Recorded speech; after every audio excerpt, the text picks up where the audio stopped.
नमस्कार, आप देख रहे हैं फाइनल कट और मैं हूं आपके साथ आशा सरवाल। चलिए शुरुआत करते हैं फाइनल कट की। भारतीय जनता पार्टी की पूर्व प्रदेश अध्यक्ष रविंद्र रैना ने राजौरी के कंडी बड़ाल इलाके में एक ही खानदान की 15 लोगों की संदिग्ध मौतों को लेकर एक साजिश करार दे दिया। रविंद्र रैना ने कहा कि इन मौतों से ये साबित हो रहा है कि इस खानदान को एक साजिश के तहत बार बार निशाना बनाया जा रहा है। रविंद्र रैना ने आज पूर्व मंत्री और भाजपा के वरिष्ठ नेता चौधरी जुल्फिकार अली के साथ इस गांव के दौरे के दौरान ये आशंका जताई। उन्होंने कहा कि इन मौतों का कारण अगर कोई बीमारी नहीं है तो फिर इसमें यह साबित होता है कि इससे पीछे यहां पर आप देखिए कोई बड़ी साजिश जरूर है जिसकी जांच करवाई जानी चाहिए। उन्होंने बताया कि ये पूरा मामला केंद्रीय गृह मंत्री तक पहुंच चुका है। उपराज्यपाल भी इससे वाकिफ हैं। रविंद्र रैना ने दुख की इस घड़ी में पीड़ित परिवारों की मदद के लिए जरूरत पर बल देने के साथ ही ये भी बताया कि अगर ये कोई गहरी साजिश है तो आरोपी को किसी भी सूरत में बख्शा नहीं जाएगा। छोटे छोटे बच्चों के ऊपर जुल्म कर रहा है अल्लाह।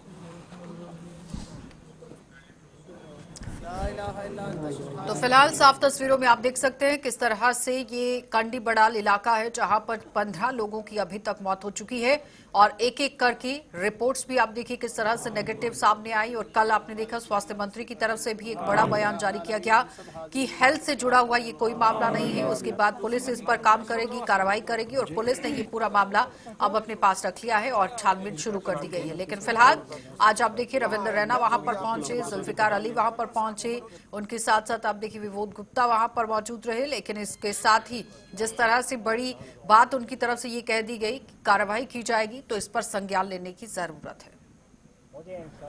बार बार एक ही खानदान को इस प्रकार की एक साजिश का लगता है कि शिकार बनाया जा रहा है। जम्मू कश्मीर के ऑनरेबल लेफ्टिनेंट गवर्नर साहब ने खुद परिवार के लोगों से, फैमिली के लोगों से बात की है। मुल्क के होम मिनिस्टर जनाब अमित शाह साहब से जुल्फिकार चौधरी साहब ने खुद बात की है और यहाँ डीसी राजौरी, एसएसपी साहब, डीआईजी साहब सब यहाँ मौके पर पहुंचे हैं।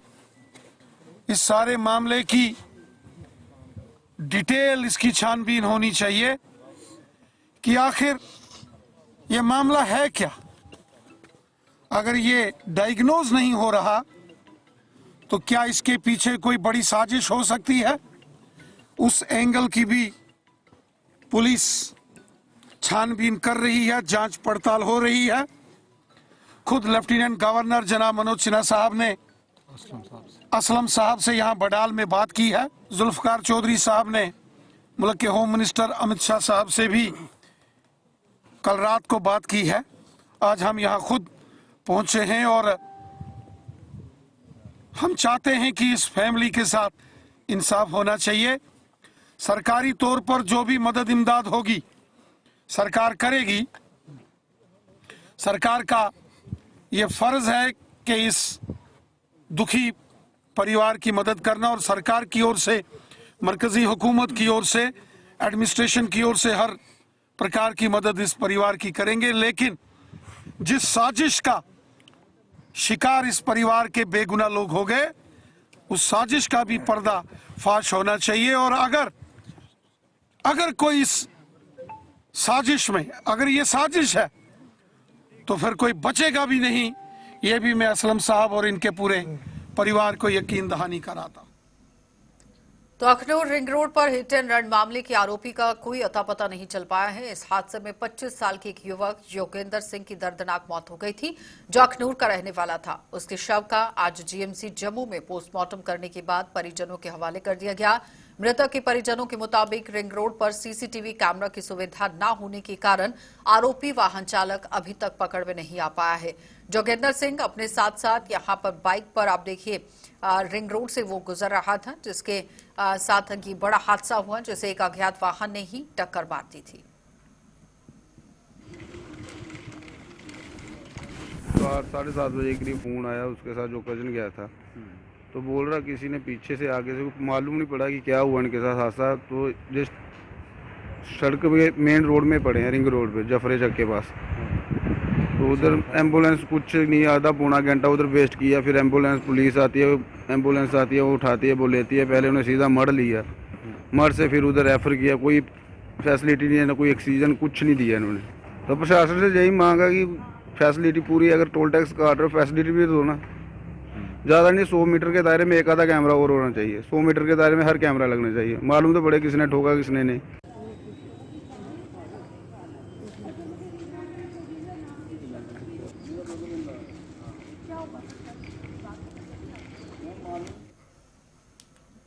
पीओजे की विस्थापित समिति ने आज अपना वार्षिक कैलेंडर जारी कर दिया है। जम्मू में आयोजित एक कार्यक्रम के दौरान समिति के अध्यक्ष दीपक कपूर सहित अन्य सदस्यों ने इस कैलेंडर का विमोचन किया, जिसमें 1947, 65 और 71 के हिंदुओं और सिखों के विस्थापन के दर्द को दर्शाया गया है। डॉक्टर दीपक कपूर ने बताया कि पीओजे के रेफ्यूजी अपने इतिहास और संस्कृति से जुड़े रहने को प्रतिबद्ध हैं।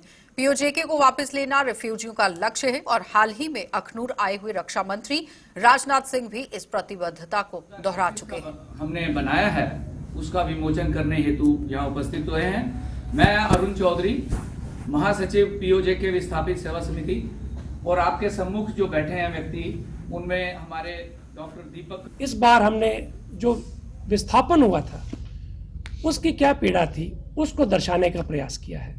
यदि आप देखेंगे इस कैलेंडर को, हर पृष्ठ पर, फ्रंट पे भी बैक पे भी आपको जो फोटोग्राफ दिखेंगे उसमें यही बताया गया कि विस्थापन कैसे हुआ, लोग कैसे कैसे कैंपों में रहे, किस तरह से मारकाट हुई, कैसे वहाँ हत्याएं हुई, हर एक चीज़ थी। कैसे वहाँ छलांगे लगा के आत्मदाह किया औरतों ने, बच्चियों ने। तो इस ढंग से ये सारा कुछ इस बार दर्शाया गया है। इसकी मंशा यही है कि हमें अपना इतिहास भूलना नहीं है, इसे याद रखना है और अपना कल्चर उसे याद रखना है, इससे जुड़े रहना है और प्रयास करते रहना है हमारे पीओजे के विस्थापित समाज को उनका यथाशक्ति जो भी उनका हक बनता है उसे दिलाने के प्रयास करना है। इसके बारे में हम लोग निरंतर प्रयास करते रहे हैं और वो आगे भी करते रहेंगे। और अल्टीमेट हमारा जो ध्येय है, जो हमारा लक्ष्य है, वो है हमें अपना ये पीओजेके वापस लेना है।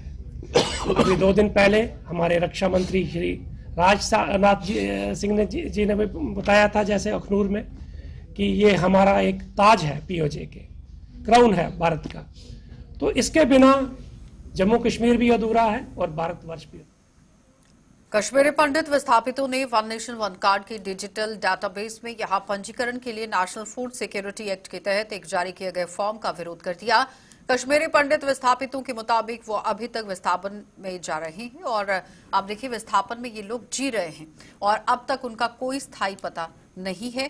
तब तक ये फॉर्म भरना उनके लिए नामुमकिन है। जब तक जम्मू कश्मीर में यहाँ आज कश्मीरी पंडित विस्थापितों की ओर से जो प्रेस कॉन्फ्रेंस रखी गई थी उसके दौरान ये पूरी जानकारी दी गई और प्रेस कॉन्फ्रेंस के दौरान कुलदीप कश्मीरी ने इस फॉर्म का हवाला देते हुए सरकार से इस औपचारिकता को रद्द करने की मांग कर दी। हमने उनके साथ बातें भी की। बताते हैं कि इससे अगर आप ये फॉर्म, हमारा एक ही मकसद है कि ये जो नफ्सा का फार्म है, as far as we are in exile, जब तक हम एग्जाइल में है, हम गवर्नमेंट ऑफ इंडिया से गुहार लगाना चाहते हैं, हमारे साथ और ज्यादती मत कीजिए। हमारे से बहुत पानी बह चुका अव्यवस्था में, हमारे साथ ज्यादती मत कीजिए। ये जो आप फार्म लेके आए हैं, इससे हमारे दिल भी दुख रहे हैं और ना सिर्फ दिल, इससे हमारी जो आत्मा भी है वो भी जंजोर हो रही है। इस फॉर्म में क्या क्या है? इस फॉर्म में यह है कि आपने ये वन कार्ड वन नेशन का फॉर्म है। हम कह रहे हैं कि भाई वन कार्ड वन नेशन तो हम मानते हैं, हम स्वागत करते हैं इस चीज का, लेकिन हम एग्जाइल में हैं, हमारे पास तो एड्रेस ही नहीं है हमारा। हमको जब अपना एड्रेस मिल जाएगा तो हम भर सकते हैं। आप पार्लियामेंट को आज हमने ये फॉर्म भर दिया तो हमारे जो लोग पार्लियामेंट में जाते हैं, कल को वो जाएंगे पार्लियामेंट में, क्योंकि वहां पे हमारा तो एड्रेस वो लिख देंगे कश्मीर का, तो वो वहां पे जाके बताएंगे कि कश्मीरी पंडितों को हमने रिहेबिलिटेट कर दिया है, जबकि हम तब भी एग्जाइल में ही होंगे। हमारा यही तर्क है कि हमें कश्मीर वापस दे दीजिए। तमाम कम्युनिटी जो आप नैरेटिव्स बना रहे हो कि ये तैयार नहीं है, every member of the community is ready to return to Kashmir valley. हमें वापस अपनी शर्तों पे भेज दीजिए, हम फार्म भरने के लिए तैयार हैं। जम्मू स्थित के हक्कू स्टेडियम में आज फ्री आयुष मेडिकल कैंप का आयोजन किया गया। कैंप का आयोजन जम्मू कश्मीर स्पोर्ट्स काउंसिल द्वारा किया गया था, जिसमें खिलाड़ियों के अलावा स्पोर्ट्स काउंसिल के मुलाजिमों की स्वास्थ्य की जांच करने के साथ साथ उनमें जरूरत के हिसाब से दवाइयां भी वितरित की गई।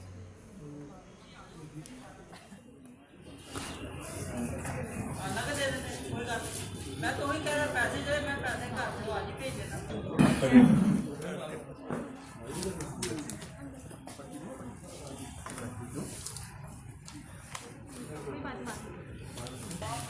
ये कैंप J&K स्पोर्ट्स काउंसिल की तरफ से यहाँ लगाया गया है और इस कैंप को गवर्नमेंट आयुर्वेदिक हॉस्पिटल जम्मू ने ऑर्गेनाइज किया है।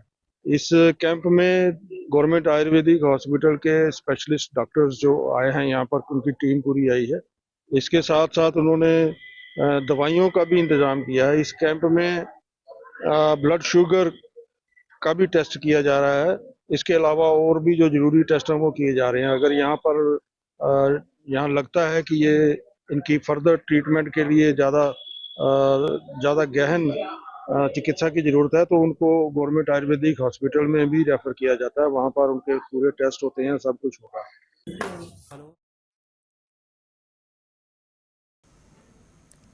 स्वास्थ्य मंत्री सकीना इट्टू ने आज जम्मू के जीएमसी अस्पताल का दौरा कर वहां के कामकाज का भी जायजा लिया। मंत्री ने अस्पताल की ओपीडी के अलावा अन्य विभागों में भी कामकाज की समीक्षा की, जिन्हें जीएमसी के प्रिंसिपल और सुपरिटेंडेंट सहित विभिन्न विभागों के प्रमुखों ने वहां के कामकाज से अवगत कराया। चोपड़ा नर्सिंग होम पर पूछे गए सवाल के जवाब में स्वास्थ्य मंत्री ने बताया कि इसे जल्द शुरू कर दिया जाएगा, लेकिन अस्पताल प्रशासन को इसके रखरखाव की भी खास जिम्मेदारी लेनी पड़ेगी।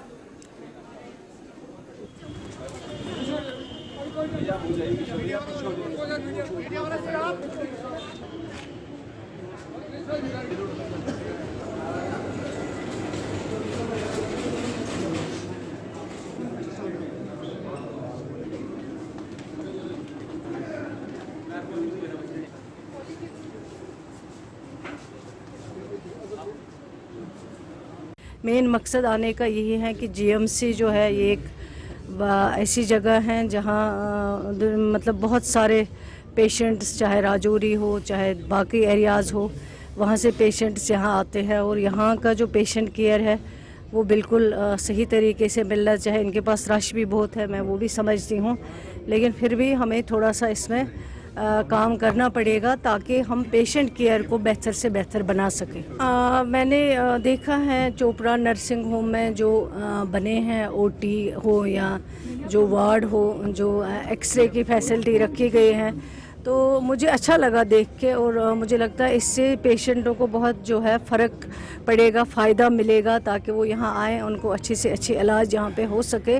लेकिन मैं इनसे यही बात कर रही थी कि अभी जब हम देख रहे हैं चोपड़ा नर्सिंग होम बहुत खूबसूरत है, अच्छा बना है, उसमें कोई दो राय नहीं है, उसके लिए तो मुबारकबाद है, लेकिन इसको अगर 4 साल के बाद भी हमें ये ऐसा मिलेगा तब बड़ी बात होती है। फिर हम मेंटेन नहीं कर पाते।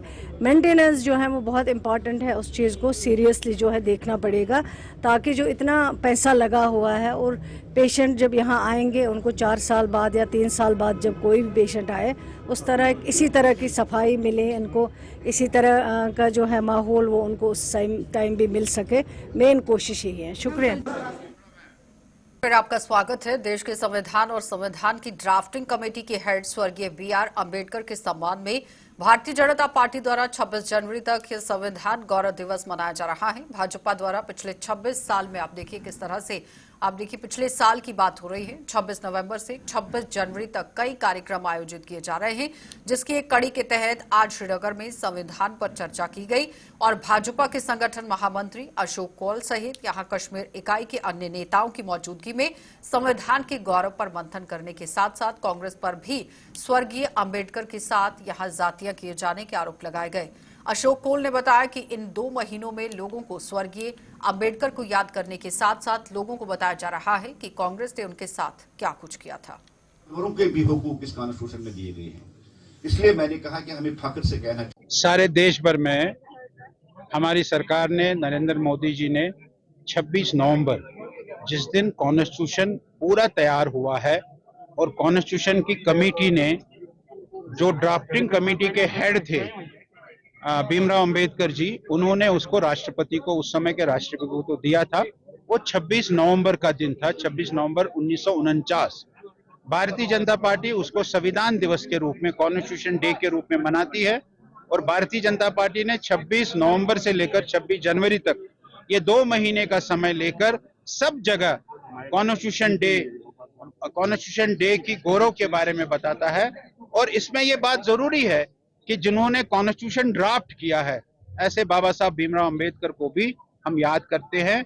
और उनके साथ जो कांग्रेस ने किया और कॉन्स्टिट्यूशन के साथ जो कांग्रेस ने किया, उसको भी लोगों को बताएं कि अंबेडकर जी को हराने के लिए, अंबेडकर जी के लास्ट राइट्स ना हो दिल्ली में, इसके लिए उन्होंने जो किया, ये बड़ा जुल्म था अंबेडकर जी के ऊपर, जिन्होंने इतना बड़ा काम किया था, उसको हम हाईलाइट करेंगे लोगों के सामने। जम्मू पुलिस ने आज कुछ उन लोगों के चेहरों पर मुस्कान वापस लौटा दी जो किन्हीं कारणों से अपने मोबाइल फोन खो चुके थे, और पुलिस ने ऐसे 35 मोबाइल फोन बरामद कर आज उनके मालिकों को सौंप दिए। एसपी विवेक शेखर की मौजूदगी में इन फोन मालिकों को बस स्टैंड थाना परिसर में बुलाया गया था, जहां उनके हवाले उनके फोन कर दिए गए।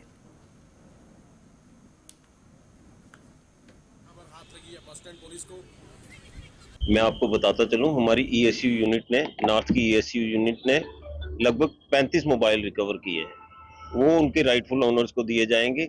जैसे आपने कीमत का कहा, कीमत तो हमें नहीं पता, आज की डेट में वीर एंड टीयर होता है, 100 चीजें होती हैं, बट ये चीज है कि आपको खुद ही पता है मोबाइल कितनी कीमती चीज है एक इंसान के लिए। तो मैं यही कहूंगा कि बेशकीमती बेश कीमत है ये मोबाइल इस समय, जिनका ये मोबाइल है उनके लिए। ये तो एक चीज है। मैं सोसाइटी में यही कहूंगा कि लोग अपनी राइट्स को तो मतलब प्रायोरिटी देते हैं, बट साथ में साथ हमें अपनी ड्यूटीज को भी निभाना चाहिए।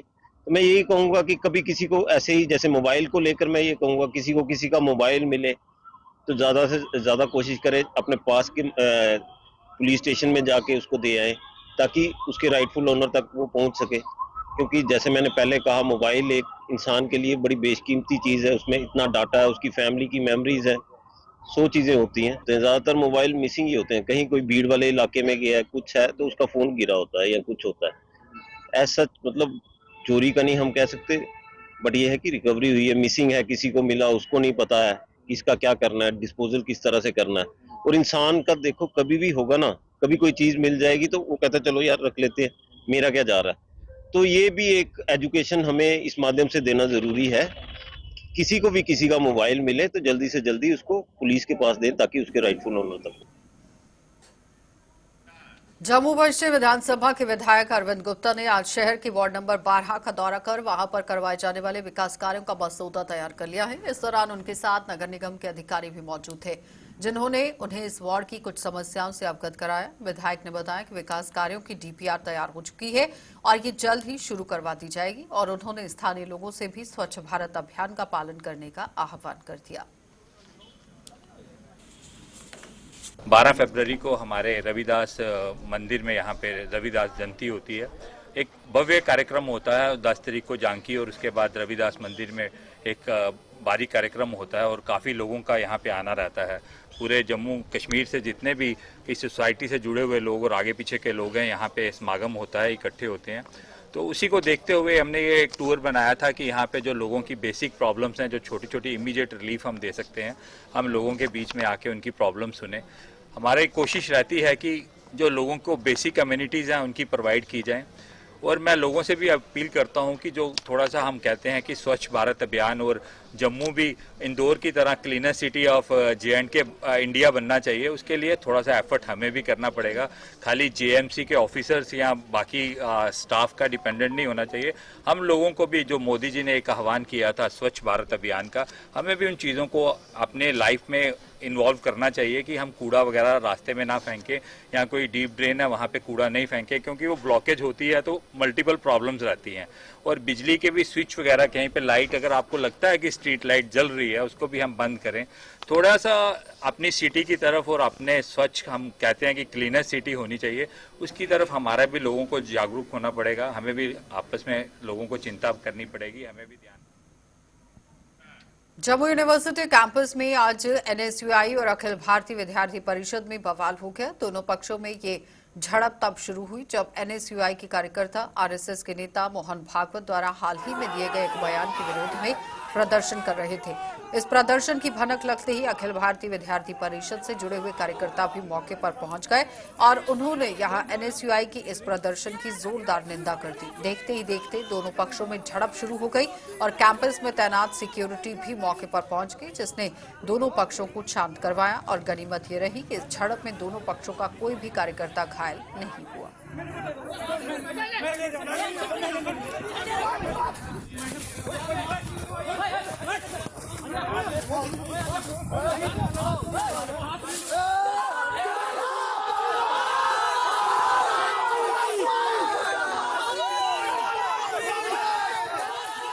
और दूसरा, हम लोगों ने प्रदर्शन पूरे देश में एनएसयूआई कर दिया, हमने भी प्रदर्शन रखा था।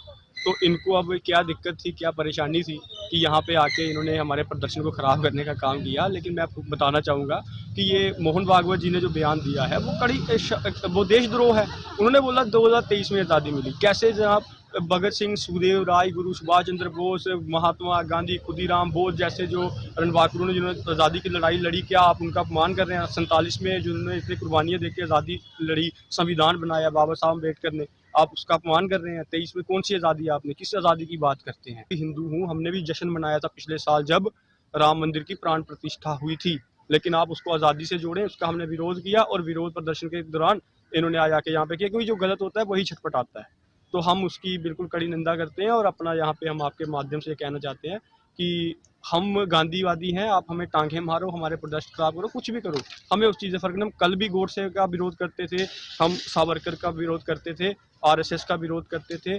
और हमारे फर्स्ट होम मिनिस्टर हमारे सरदार वल्लभ भाई पटेल जी ने आरएसएस को बैन करने का काम किया था। तो ये हम इस चीज़ पे नहीं जाएंगे। और हम सरसंघ चालक जी का बयान आया, उनके वक्तव्य में एक वाक्य आया कि यहाँ पर राजनीतिक स्वतंत्रता 1947 में आ गई थी। राम मंदिर की प्राण प्रतिष्ठा के बाद यहाँ पर स्वतंत्रता असल में प्रतिष्ठित हुई, इसमें कोई विवाद की बात नहीं है। पर एनएसयूआई क्या कर रही है? जम्मू विश्वविद्यालय में यहाँ का माहौल खराब कर रही है। यहाँ बताया जा रहा है कि हमें आजादी 1947 में नहीं, उनका मतलब था कि हमारी आजादी अब मिली है, प्राण प्रतिष्ठा के बाद मिली है, जबकि ऐसा। चलिए रुकेंगे एक छोटे से ब्रेक के लिए, जल्द वापस लौटेंगे, आप बने रहिए हमारे साथ।